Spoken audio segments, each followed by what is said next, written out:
Libertad de prensa no es solo poder hablar de lo que uno quiere hablar. Es poder hacerlo sin represalias ni hostigamientos. Podemos hacer un análisis de lo que nos ha pasado hasta ahora. Cuando digo nos ha pasado a todos los ecuatorianos, a los que votaron por uno y a los que votaron por otro, esta incertidumbre que lo acaba de decir el director ejecutivo de FedExport, esta incertidumbre que nos han generado a todos, lo que pedimos es institucionalidad. ¿Es solo eso, doctor Moncayo? Nuevamente bienvenido. Muchas gracias por la invitación, Francisco. Un gusto compartir este análisis, esta reflexión con Betty Amores, y un saludo a la audiencia de Radio Democracia EXA. Yo considero que lo acontecido el 2 de abril muestra, digamos, una escisión dentro de la sociedad ecuatoriana entre una postura democrática o a favor de la recuperación de la democracia y una postura continuista que pretende la perpetuación en el poder de un grupo político, de un partido político y de una cabeza de ese movimiento que ha gobernado el Ecuador en los últimos 10 años. Entonces, me parece que el 2 de abril significó, digamos, un choque, un enfrentamiento entre estas dos tendencias. Desde ese punto de vista, me parece que lo ocurrido el 2 de abril rebasa el aspecto puramente electoral. Yeah. No se trata de un enfrentamiento entre dos candidatos, no se trata de una elección cualquiera o parecida a las que tuvimos al 10 años incluso, al regresar a la democracia. Es un enfrentamiento de rumbos a seguir en el Ecuador. Yeah. Y me parece que en la primera vuelta electoral hubo, digamos, alrededor de un 70% de la población que se manifestó en contra de la continuación de este esquema de gobierno a través de los 7 candidatos que se presentaron. Entonces, en la segunda vuelta electoral, nos encontramos con que esos sectores que estuvieron a favor de los 7 candidatos se aglutinaron y formaron filas en apoyo a la candidatura que se ubicó en el segundo lugar.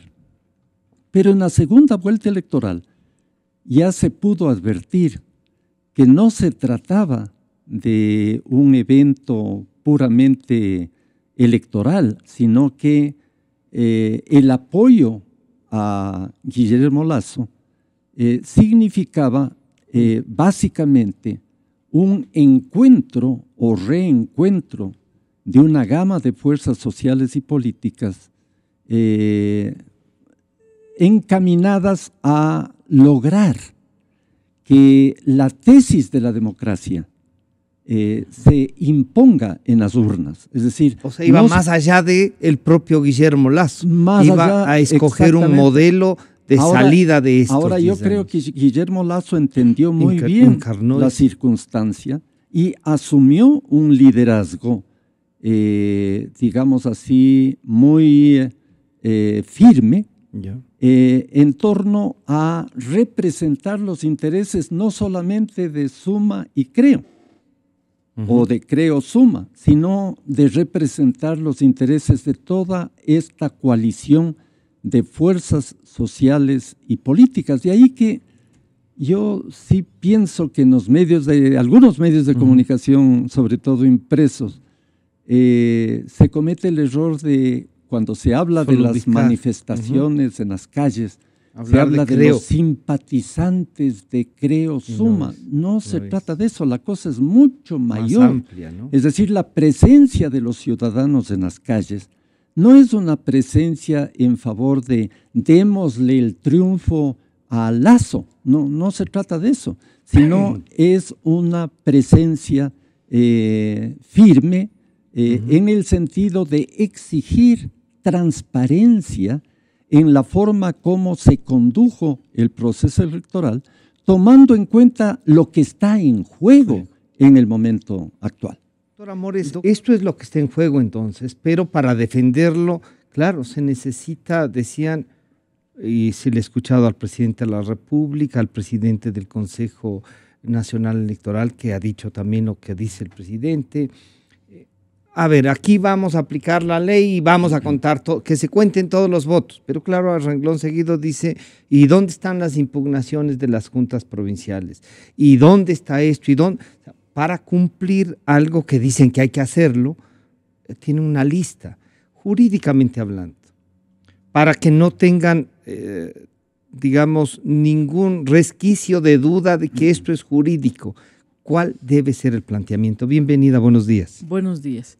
Bueno, aparte de que hay normas constitucionales a las cuales estamos obligados todos los ecuatorianos y ecuatorianas a cumplir y acatar, existen también normas que desarrollan lo que está preestablecido en la Constitución, por ejemplo, el artículo 6 del Código de la Democracia, que dice: la función electoral tiene como finalidad asegurar que las votaciones y los escrutinios, pongo énfasis en la palabra escrutinios, traduzcan la expresión auténtica, libre, democrática y espontánea de la ciudadanía y sean el reflejo oportuno de la voluntad del electorado expresada en las urnas por votación directa y secreta.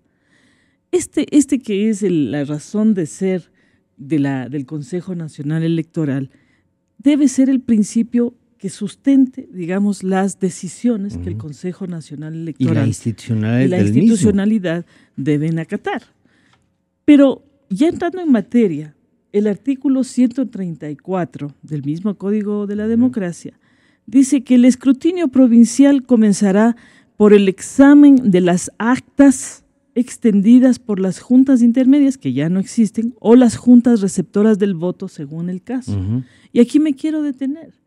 Cuando yo fui nombrada o elegida asambleísta constituyente y luego fui elegida asambleísta provincial por Pichincha, cuando se produjo ese proceso electoral, nosotros comparecimos a la Junta Provincial de Pichincha, y las cosas comenzaron con ir exhibiendo cada una de las actas en las cuales estaban los votos. Eso era el proceso de escrutinio.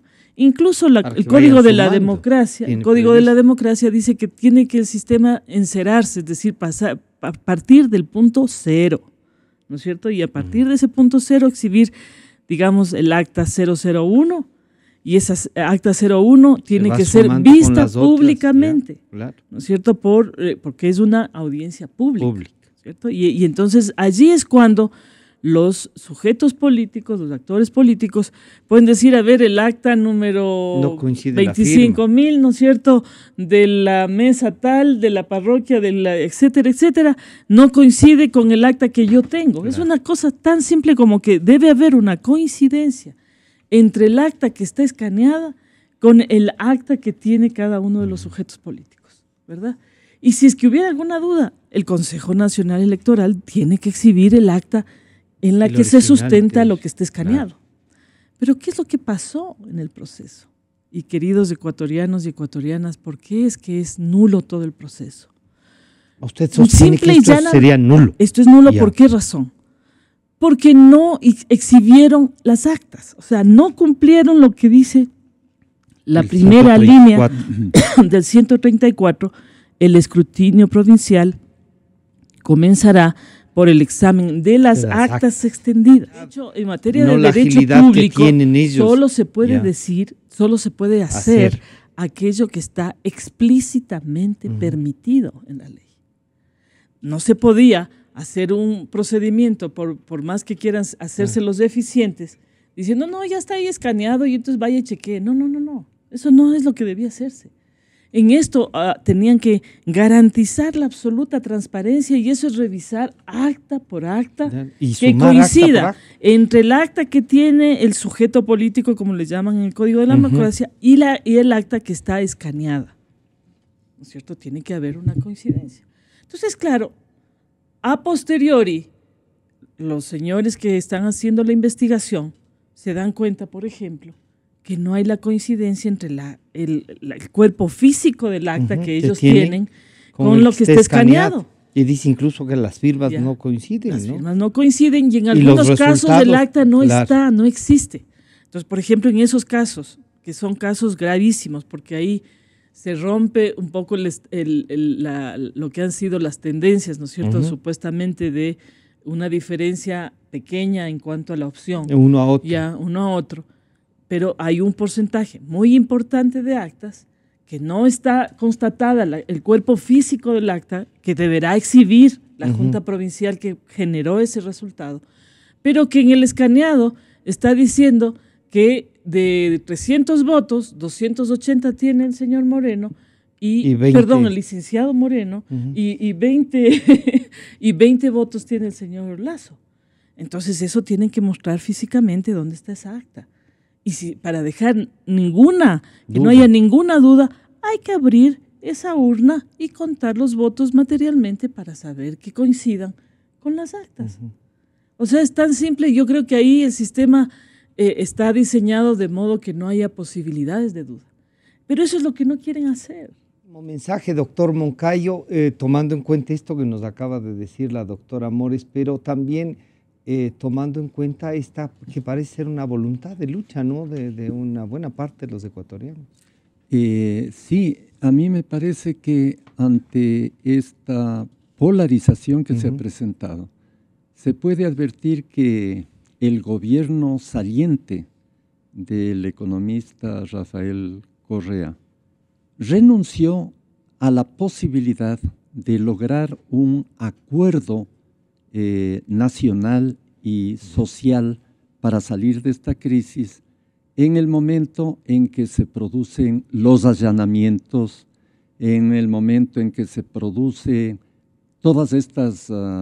incluido el desalojo. El desalojo de los manifestantes.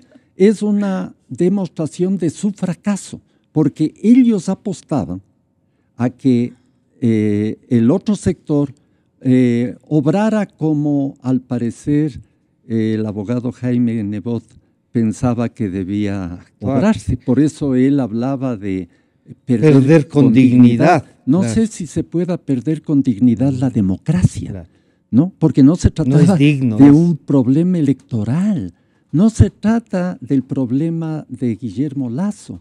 Y entonces cuando el abogado Jaime Nebot piensa en esos términos, está privilegiando su enemistad personal con Guillermo Lazo y dejando de lado el gran tema nacional que es el tema de la recuperación de la democracia. Es más o habría menos que hacer un llamado, el retiro del doctor Borja.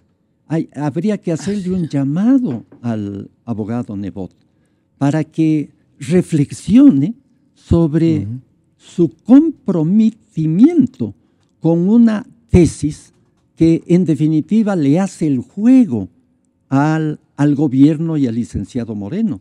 Por eso los pelagatos plantearon la posibilidad de la hipótesis de que a lo mejor el abogado Nebot estaba en el fondo a favor del licenciado Moreno. Doctor Amores, ¿es posible todo este trámite? Usted ha dicho que es por voluntad.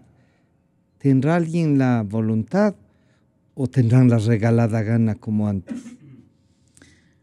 Yo creo que en este punto los hechos demuestran más que las palabras. Y entonces cuando hacen un hecho como desalojar a las personas que están manifestándose a favor de la democracia y las desalojan, o sea, ellos creen que esto es posible de reprimir. Y lo único que están haciendo es, por Dios, que alguien tenga sentido común en ese lado del río. O sea, por Dios, no le echen más leña al fuego, señores. Traten medianamente de tener una cordura. O sea, lo que tienen que hacer es tratar más bien de apaciguar las cosas. Y las cosas no se apaciguan con represión. Lo único que hacen es generar más llama. No hay que echarle leña al fuego, porque este es un pueblo sabio. Este es un país que no se deja, que no se ha dejado nunca en la historia. Por eso es la luz de América. Entonces, lo que va a suceder es que si nos quieren en las casas, hablando desde nuestros WhatsApp y haciendo como la primavera árabe, ¿no es cierto? La revolución. O lo que ha dicho, de los iPods, como lo que ha dicho el señor Correa. Todas las revoluciones son importantes y en la época moderna también esa. Sí. ¿No? Es cuestión de que un iPad. El punto es que aquí ha quedado una mecha encendida. Y el señor Moreno, en vez de empezar con la cuenta en 0, va a empezar con la cuenta en -50. Entonces ya le queda poca cuenta para enfrentar todo lo que tiene que enfrentar. Una cosita que se llama, señores, gobernabilidad. El señor Moreno, en vez de sentirse insultado por haberle dicho una realidad, que es el hecho de que él no es presidente hasta que no termine todo este tema, él no es el presidente. Él es el señor que ha tenido supuestamente un mayor número de votos provisionales, pero cuando terminen las fases de impugnación y ya hayan hecho todo lo que ellos han querido, tal vez ahí la autoridad le nombre. Pero otra cosa es que el pueblo le sienta su presidente, le sienta su conductor. Y eso es lo que no va a tener nunca.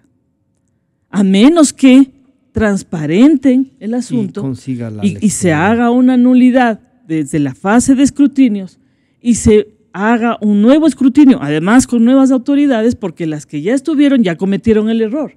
No pueden volver a contar ellos mismos porque ellos mismos nos llevaron a esta situación. Pero si no lo hacen, bueno, señores, no lo hagan. Pero lo que les digo es que eso va a significar que en vez de tener toda la posibilidad de gobernar tranquilamente, ¿no es cierto?, van a tener un -50 de déficit que es imputable a sus propios errores. Yo quiero agradecer a la doctora Betty Amores y al doctor Patricio Moncayo.